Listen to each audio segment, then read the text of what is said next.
और नोएडा इंजीनियर मौत मामले में प्राधिकरण पर सवाल है। सवालों के घेरे में प्लानिंग विभाग की भूमिका है। मीना भार्गव की भूमिका पर सवाल खड़े हुए हैं। जीएम प्लानिंग ये मीना एसीईओ सतीश पाल को रिपोर्ट करती है। नियोजन विभाग, स्पोर्ट्स सिटी और डिपार्टमेंट देखते हैं सतीश पाल।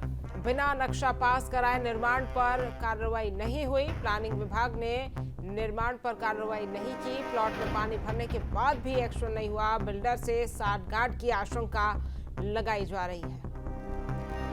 और अमित चौधरी हमारे संवाददाता ज्यादा जानकारी के साथ जुड़ गए हैं। अमित, नोएडा में इंजीनियर मौत मामले में अब प्राधिकरण पर कई सवाल खड़े हो रहे हैं और सवालों के घेरे में अब प्लानिंग विभाग की भूमिका भी सामने आ रही है।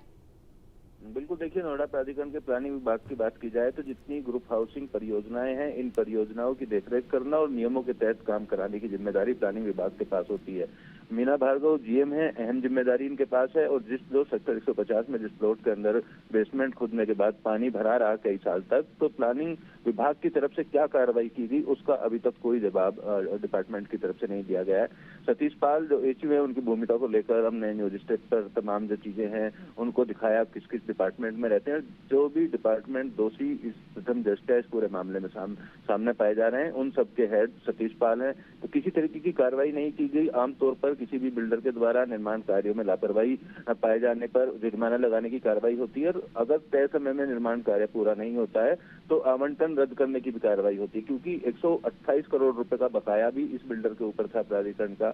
बिना नक्शा पास कराए हुए बेसमेंट यहाँ पर खोद दिया गया, उसके में पानी भर गया। जो भी सेफ्टी मेजर्स थे उनका ध्यान यहाँ पर नहीं रखा गया। तो ये तमाम सवाल फिलहाल खड़े हो रहे हैं और एसआईटी भी अपनी जांच में इन सवालों को ले रही है। एसआईटी प्लानिंग विभाग से पूछेगी कि आखिर क्या क्या कदम उनके द्वारा इस आवंटन के बाद उठाए गए। स्पोर्ट सिटी की जहां तक बात है, जमीन स्पोर्ट सिटी की और सतीश पाल स्पोर्ट सिटी परियोजना की देखरेख के लिए जिम्मेदारी सतीश पाल पर है।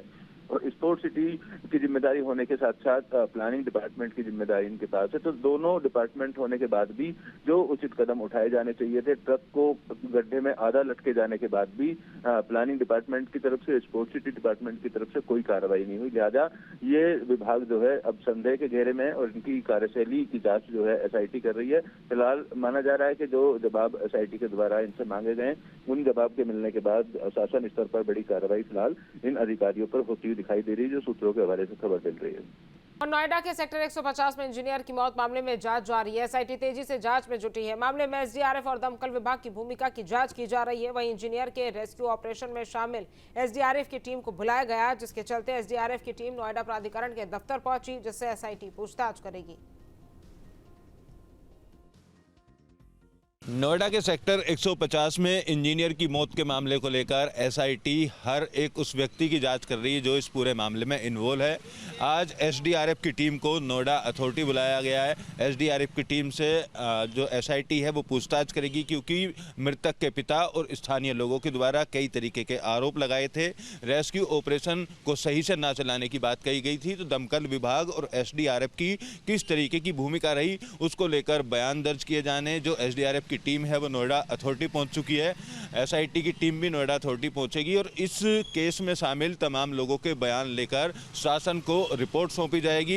एसडीआरएफ के साथ साथ जो दमकल विभाग है, दमकल विभाग की भूमिका की भी जांच की जा रही है। सीएफओ को लेकर कई तरीके के सवाल खड़े किए गए हैं। सीधे तौर पर रेस्क्यू समय पर नहीं चला, सही तरीके से नहीं चलाया गया, ये युवराज के पिता बार बार अपने हर एक इंटरव्यू में कहते हुए नजर आ रहे हैं और दोषियों के खिलाफ सख्त कार्रवाई की मांग की जा रही है। लिहाजा जो एसआईटी का गठन किया गया है वो एसआईटी इस तमाम संबंधित विभागों से जवाब तलब कर रही है और आज एसडीआरएफ से भी जवाब लिया जाएगा कि आखिर क्या वजह थी, किस तरीके की परिस्थिति थी कि युवराज को बचाया ना जा सका। वीडियो जर्नलिस्ट कुलदीप बालियान के साथ अमित चौधरी, न्यूज स्टेट नोएडा।